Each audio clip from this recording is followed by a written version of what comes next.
First Contact Protocol. The UES Thunderchild drifted silently through the void, its massive silhouette barely visible against the backdrop of glittering stars. Captain Elena Reyes stood on the observation deck, her weathered face illuminated by the soft blue glow of tactical displays. 27 years of service in the United Earth Navy had etched lines around her eyes, but they remained sharp, missing nothing. "Status report, Commander Okafor," she said, not turning from the viewport. "All systems nominal, Captain. We're maintaining position at the edge of the Arcturus sector. Long-range sensors are clear." Commander Talia Okafor's voice was crisp, professional, carrying just a hint of her Nigerian heritage. Elena nodded, still watching the stars. The Arcturus sector, disputed territory. 3 separate alien federations claimed it, and now humanity had joined the conversation. The Thunderchild's presence here was a statement, not quite provocative, but unmistakably assertive. "Any word from command?" she asked. "Nothing new, Captain. Our orders remain to observe and report. No engagement unless directly threatened." Elena finally turned from the viewport, a slight smile playing at the corners of her mouth. They send the most heavily armed vessel in the human fleet on an observation mission. Someone at command has a sense of humor. The Thunderchild was humanity's newest and most advanced battleship, though battleship hardly did justice to the vessel. 2 kilometers long, housing a crew of 3,000, and powered by antimatter reactors that could run for decades without refueling. Its true capabilities remained classified to all but the highest echelons of Earth's military and government. "Captain to the bridge," the ship's AI announced suddenly. "Unidentified vessels approaching from Sector 47. Elena and Talia exchanged a glance before moving swiftly toward the command center. By the time they arrived, the bridge was already humming with activity. 3 craft, approximately Corvette class, reported Lieutenant Wei, the sensor officer. "Configuration doesn't match any known species in our database." "Show me," Elena ordered, settling into her command chair. The main view screen shifted to display 3 sleek, asymmetrical vessels. They moved with an unnatural grace, their hulls gleaming with an iridescent sheen that seemed to shift colors as they maneuvered. "Are they aware of us?" Elena asked. "Uncertain, Captain," Wei replied. "They haven't altered course, but our passive stealth systems should keep us hidden at this range."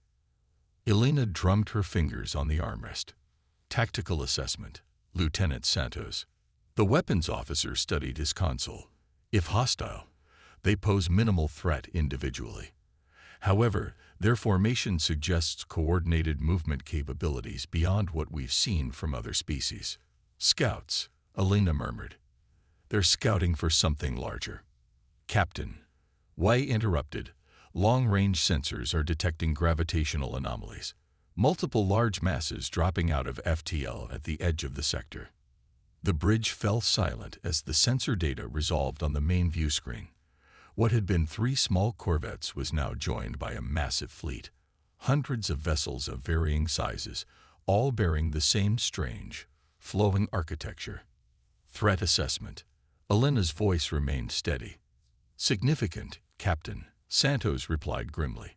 "Based on energy signatures, we're looking at enough firepower to glass a continent."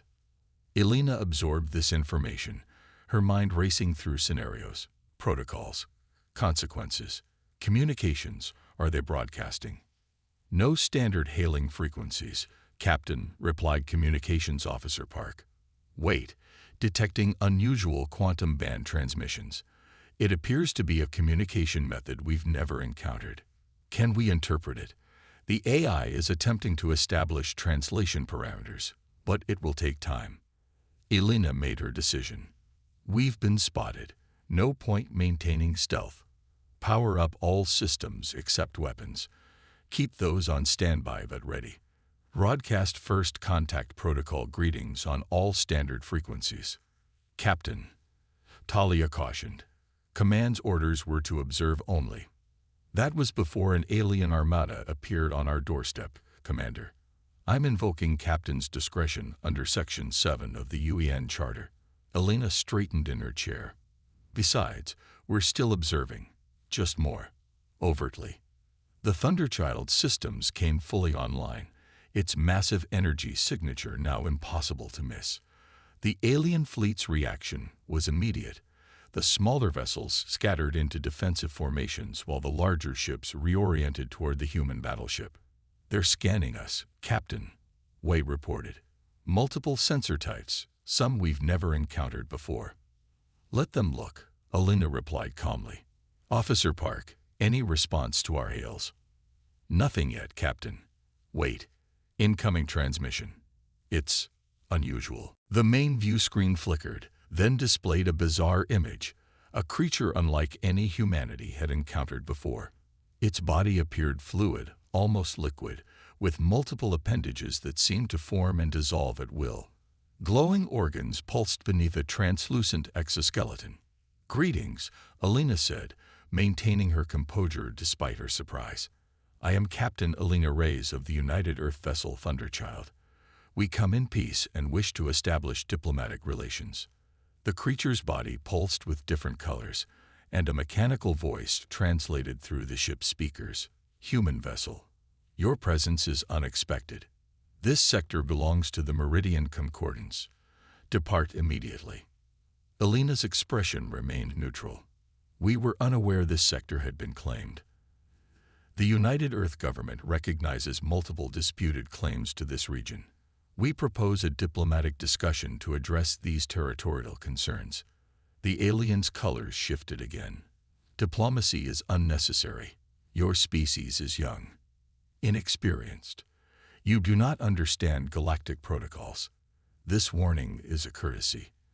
Depart within one rotation or be removed." The transmission cut abruptly. "Friendly bunch," Talia remarked dryly. Elena's eyes narrowed. "They're dismissing us. They've scanned our ship but don't consider us a threat." She turned to her tactical officer. "Lieutenant Santos, what's your assessment of their capabilities based on those scans?" Santos studied his readouts. "Impressive, but not overwhelming. Their energy signatures suggest advanced weapon systems, possibly gravitic-based. Their hulls appear to have some form of self-healing nanotechnology." But he paused, frowning at his console. "But what, Lieutenant? Their scanning technology seems surprisingly limited. They're detecting our conventional systems, reactors, life support, standard armaments, but showing no recognition of our phase shift capabilities or the NOVA cannons." Elena smiled slightly. "So they're seeing an impressive but conventional battleship." "Yes, Captain. They have no idea what the Thunderchild can really do." "Officer Park, any additional communications from the fleet?" "No, Captain. They appear to be waiting for us to comply with their demand." Elena leaned back in her chair, considering her options. Retreat would avoid immediate conflict but establish a dangerous precedent for human expansion. Aggression could trigger an unnecessary war. A middle path was needed. "Navigator Chen, calculate a course that maintains our position at the edge of the sector but gives their fleet a comfortable distance. Make it look like we're respecting their space without actually leaving." "Aye, Captain." "Commander Okafor, prepare a comprehensive first contact package.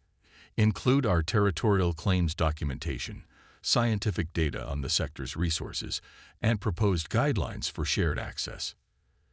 "Do you think they'll listen, Captain?" Talia asked. "Probably not," Elena admitted. "But we need to establish that humans follow protocols, even when others don't. It strengthens our position in any future negotiations." The Thunderchild shifted position smoothly, maintaining its presence in the sector while giving the alien fleet space. For several hours, nothing changed. The aliens maintained their position, and the humans maintained theirs. "Captain," Wei called suddenly, "multiple smaller vessels are breaking formation. They're heading directly for us. Intent unknown, but their weapons systems appear to be powering up." Elena straightened. "Yellow alert. Raise defensive screens but keep weapons offline. Let's see what they're planning." The approaching alien vessels, 5 Corvette-class ships, accelerated toward the Thunderchild, their hulls shimmering with energy. "They're attempting to establish a containment perimeter around us," Santos reported. "Standard encirclement tactic." "Captain," Park interrupted. "Incoming transmission." The liquid-bodied alien appeared again. "Human vessel, your repositioning is inadequate. Your presence disrupts concordance operations in this sector. This is your final warning. Depart immediately or face removal." Elena leaned forward. "Our position respects your fleet's operational space while maintaining our legitimate presence in this disputed sector. We remain open to diplomatic discussion. However, I must warn you that any aggressive action against this vessel will be met with appropriate defensive measures." The alien's colors darkened. "Your weapons are insignificant compared to Concordance technology. If you choose resistance, your destruction will serve as an instructive example to your species." The transmission cut. "Well, that escalated quickly," Elena muttered. "Tactical analysis of those approaching vessels. 5 ships, similar design to the scouts we first encountered. Energy readings suggest weapons charging. Their current formation would allow them to create a localized gravity distortion field, likely intended to disable our propulsion systems." Elena nodded. "Classic capture strategy. Disable, board, and study." She rose from her command chair. "That's not happening today. Commander Okafor, you have the con. Maintain defensive posture but prepare countermeasures. I'll be in my ready room composing a message to command. If those ships breach our defensive perimeter, you're authorized to deploy non-lethal deterrents." "Understood, Captain." In her ready room, Elena quickly recorded a message detailing the encounter and her intended response, encrypting it for transmission to Earth Command. As she finished, the ship's alert status shifted to red. "Captain, to the bridge," Talia's voice called over the intercom. Elena returned to find the situation deteriorated. The alien corvettes had surrounded the Thunderchild and were emitting strange energy patterns. "Status," she demanded. "They've established a gravity distortion field," Santos reported. "Our conventional engines are struggling to compensate. They're also attempting to penetrate our communication systems." "Are our defensive screens holding?" "Yes, Captain, but they're probing for weaknesses. Their technology is adaptable." Elena studied the tactical display. The alien ships maintained a perfect formation around the Thunderchild, clearly expecting the human vessel to be helpless in their trap. "They want a response," Elena said quietly. "Let's give them one. Lieutenant Santos, target minimal yield conventional weapons only. Disable their gravity projectors without destroying the vessels." "Aye, Captain." "Targeting solutions ready. Fire." The Thunderchild's conventional missile batteries launched simultaneously, each projectile precisely calculated to disrupt rather than destroy. The alien vessels, apparently not expecting resistance, failed to evade. Small explosions bloomed across their hulls, disrupting their formation and destabilizing the gravity field. "Direct hits on all targets," Santos reported. "Their gravity field is collapsing." Almost immediately, the larger alien fleet began to move, dozens of warships accelerating toward the Thunderchild. "Captain," Park called urgently, "we're being hailed by what appears to be their command vessel." The view screen activated to show not one but 3 of the liquid-bodied aliens, their colors pulsing rapidly in what Elena recognized as agitation or anger. "Human aggression will not be tolerated," the mechanical voice translated. "You have chosen destruction." Elena rose from her chair, standing tall. "Your vessels attempted to capture a sovereign Earth ship. We responded with minimal force. We remain open to diplomatic solutions, but make no mistake, the Thunderchild will defend itself." The aliens conferred among themselves, colors shifting rapidly. "Your primitive vessel cannot stand against the Concordance fleet. Surrender now, and your crew may be preserved for study." Elena's expression hardened. "I recommend you scan our vessel more thoroughly before making threats. This is your only warning. Any further aggressive action will be met with full defensive measures." The alien in the center pulsed with dismissive colors. Your warning is noted and dismissed. Prepare to be boarded. As the transmission ended, the bridge crew looked to Elena. The moment of decision had arrived. Captain, Talia asked quietly. Elena returned to her command chair, her decision made. It seems the Concordance needs a demonstration of human capabilities. Lieutenant Santos, power up the phase shift drive. Prepare a single NOVA cannon for targeted display. It's time to show them why the name Thunderchild will soon be known throughout the galaxy. The massive human battleship began to hum with power as systems previously invisible to alien scans came online. The real confrontation was about to begin. The warning shot. A new energy signature emanated from the Thunderchild, one that the Meridian Concordance sensors had never detected before. The human battleship's hull began to shimmer with an opalescent glow, reality itself seeming to bend around its massive frame. On the bridge, Captain Elena Reyes watched as her tactical displays confirmed what she already knew. The Concordance fleet was rapidly closing, weapons hot. Phase shift drive at 90%, Captain, reported Engineer Tanaka from engineering. NOVA cannon charged and ready. Hold fire until my command, Elena ordered. Let them get close enough to appreciate what they're dealing with. The forward screen displayed the incoming alien fleet. 47 warships arranged in attack formation, energy weapons charging. Their liquid-bodied commanders clearly believed the outcome was predetermined. Open a channel to their command vessel, Elena instructed. Channel open, Captain. This is Captain Reyes. I urge you to stand down. The technology you're witnessing has never been deployed in combat against another species. We have no desire to demonstrate its full capabilities today. The reply was immediate and dismissive. Your deception attempts are noted. Human. Prepare to be subdued.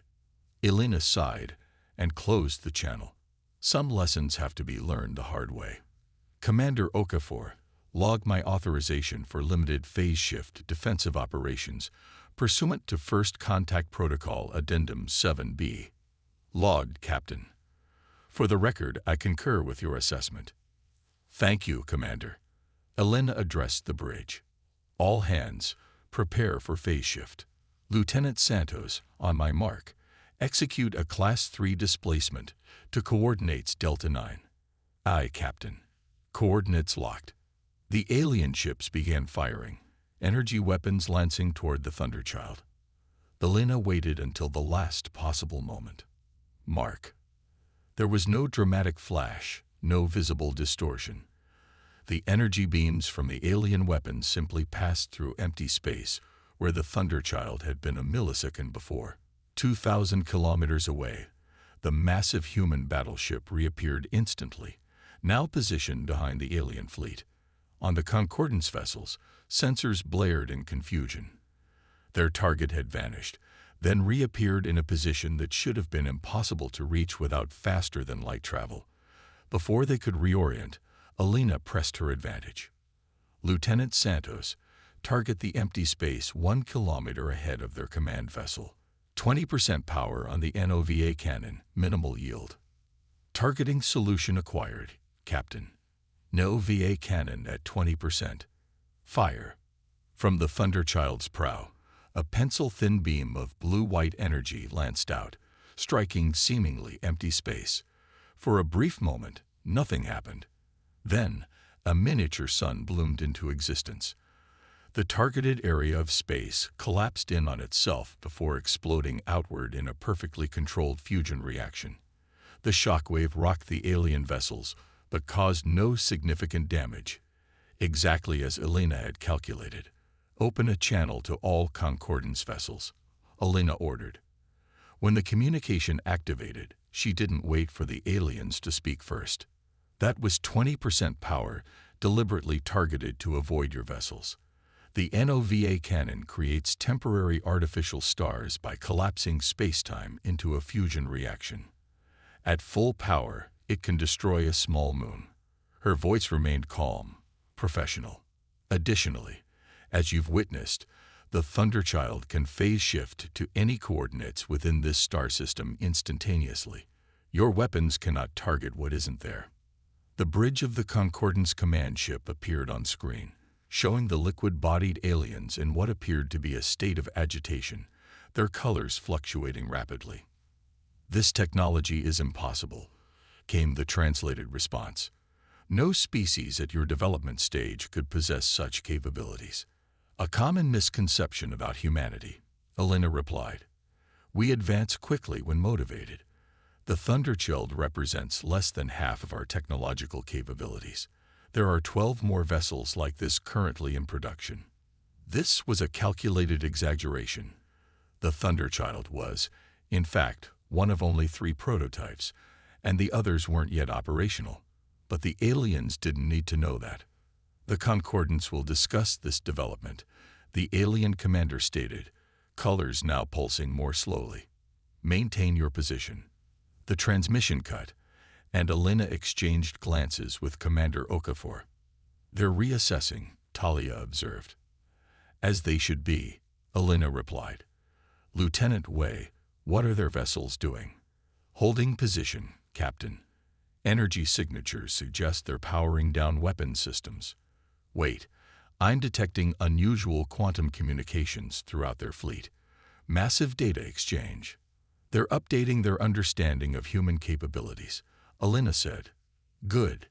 Give them time to process." For nearly 30 minutes, nothing happened. The alien fleet remained in formation, neither advancing nor retreating, while the Thunderchild maintained its position. Finally, the communication system activated again. The alien that appeared on screen was different, larger, with more complex color patterns flowing through its translucent body. "I am High Commander Vorex of the Meridian Concordance," the translation came through. "Your demonstration has been instructive." Elena nodded respectfully. "High Commander, I am pleased we can continue our discussion. The United Earth government seeks peaceful relations with the Concordance, but we will defend our interests. Your species possesses technology beyond your apparent development stage," Vorex stated. "This requires explanation." "With respect, High Commander, the history of our technological development is our own. What matters now is how we proceed. We acknowledge the Concordance's prior claims to this sector, but maintain that there are resources enough for shared access under appropriate treaties." The alien's colors shifted in what Elena was beginning to recognize as contemplation. "Your proposal is unexpected. Most emergent species submit when confronted with Concordance authority. Humanity doesn't submit easily," Elena replied simply. "We prefer cooperation when possible, but we will not be dominated." "Does the Concordance have experience with negotiated territorial agreements?" "Limited," Vorex admitted. "Our encounters typically result in assimilation or exclusion." Elena leaned forward in her chair. "Then perhaps this can be a new beginning for both our species, a precedent for a different kind of relationship." The High Commander's colors pulsed slowly. "You destroyed none of our vessels despite having the capability. This suggests restraint. The Concordance values efficiency. It would be inefficient to engage in conflict with a species possessing your capabilities." "I couldn't agree more," Elena said. "I propose a preliminary agreement. The Thunderchild will withdraw to the edge of the sector as a show of good faith, while our governments establish formal diplomatic channels. The immediate area around the Arcturus star remains neutral territory until formal boundaries can be negotiated." Vorex conferred briefly with others off-screen, colors shifting rapidly between them. "Your proposal is acceptable as a temporary measure. The Concordance will dispatch diplomatic representatives to your governmental authority within one standard cycle. The United Earth government will welcome them," Elena confirmed. "We look forward to establishing peaceful relations." As the transmission ended, the tension on the bridge visibly eased. Lieutenant Santos let out a low whistle. "Nicely done, Captain," Commander Okafor said quietly. Elena nodded, but her expression remained serious. "This is just the beginning. Prepare a comprehensive report for Earth Command. Include all sensor data on Concordance technology and tactical capabilities, and maintain phase shift readiness. They've backed down for now, but they'll be analyzing everything that happened here. Do you think they'll honor the agreement? Talia asked. Alina considered this. I think they're pragmatic. They've existed longer than us, expanded further than us, and likely encountered many species that couldn't match their technology. Today they learned humanity isn't one of those species. She smiled slightly. Besides, they'll want to study us now, understand how we developed phase shift technology and the NOVA cannon. That's best done through diplomacy. Navigator Chen, plot a course to the sector boundary as agreed. Alina ordered. Let's show the Concordance that humans keep their word. Course plotted, Captain. Execute at 1/4 standard. No need to rush. As the Thunderchild began its dignified withdrawal, Alina returned to the observation deck where the encounter had begun. The stars looked the same, but the galaxy had changed. Humanity had announced its presence on the galactic stage, not as conquerors or victims, but as equals demanding respect. 3 days later, after maintaining position at the sector boundary without incident, the Thunderchild received new orders from Earth Command. Alina gathered her senior officers in the conference room. Our diplomatic corps has established initial contact with Concordance representatives, she informed them. Preliminary discussions are proceeding better than expected. It seems our demonstration made quite an impression. So our mission was a success? Asked Lieutenant Y. Beyond expectations, Alina confirmed. Furthermore, Earth Command has officially designated the Thunderchild as humanity's first diplomatic military vessel. We're being dispatched to rendezvous with representatives from 7 other spacefaring species who've suddenly expressed interest in formal relations with Earth. Commander Okafor raised an eyebrow. Word travels fast. Faster than light, apparently, Alina agreed with a smile. Our encounter with the Concordance has been transmitted throughout known space. The consensus seems to be that humanity is either a significant potential ally or a dangerous emerging power that needs to be contained through diplomacy. Either works in our favor, Santos observed. Precisely, Alina said. But this new mission comes with additional responsibilities. We're not just representing Earth's military might anymore. We're representing human diplomatic interests, cultural values, scientific cooperation potential. She stood, looking at each officer in turn. The Thunderchild was designed as the ultimate deterrent, a weapon so powerful it would never need to be used at full capacity. Today, it begins a new role as the vanguard of human expansion into the galactic community. Engineer Tanaka, who rarely spoke at these briefings, cleared his throat. Captain, permission to speak freely. Always, Chief. The phase shift drive was never meant to be used in proximity to other vessels. The spatial distortions it creates, well, at full power, they're unpredictable. We got lucky. Alina nodded, acknowledging the concern. I'm well aware, Chief. That's why Earth Command has authorized accelerated development of the Mark I drive, with your team taking point on the design refinements. We need controlled, predictable phase shift capabilities for what's coming. What is coming, Captain? Lieutenant Park asked. Alina's expression grew serious. Galactic politics. The Concordance is just one power among many. Some will see us as threats, others as opportunities. All will be watching to see if the Thunderchild's capabilities were a bluff or just the beginning of what humanity can do. She smiled slightly. Personally, I prefer they keep guessing. Navigator Chen, set course for the Proxima diplomatic station. Maximum conventional speed. As the officers dispersed to their stations, Commander Okafor remained behind. Something on your mind, Commander? Alina asked. Just reflecting on how quickly things change, Talia said. 3 days ago, we were a mystery ship on an observation mission. Now we're the face of humanity to the galaxy. Alina looked out at the stars through the conference room viewport. The Thunderchild was built because Earth's leaders believed we would eventually encounter hostile species who wouldn't respect anything but strength. They weren't entirely wrong. But, Talia prompted, hearing the unspoken qualification. But strength alone isn't enough. The Concordance backed down not just because we had superior technology, but because we showed restraint in using it. We demonstrated power and wisdom simultaneously. She turned to her first officer. That's the message I want the Thunderchild to carry forward. Humanity is not to be underestimated, but neither are we to be feared unnecessarily. A delicate balance to maintain, Talia observed. Indeed. But that's our mission now. To represent the best of humanity while ensuring the galaxy understands the consequences of provoking the worst of us. Alina's eyes reflected the starlight. It's going to be an interesting journey. The Thunderchild accelerated toward its new destiny, leaving behind the site of humanity's first major galactic encounter. Throughout known space, the message spread from species to species, world to world. Beware the humans and their impossible ships. They bend reality itself and create stars with their weapons. Approach with caution and respect. In a distant sector, monitoring stations picked up the transmissions and relayed them to powers far older and more advanced than the Meridian Concordance. Ancient eyes turned toward Earth, observing with new interest the emergence of a species that had broken expected technological development patterns.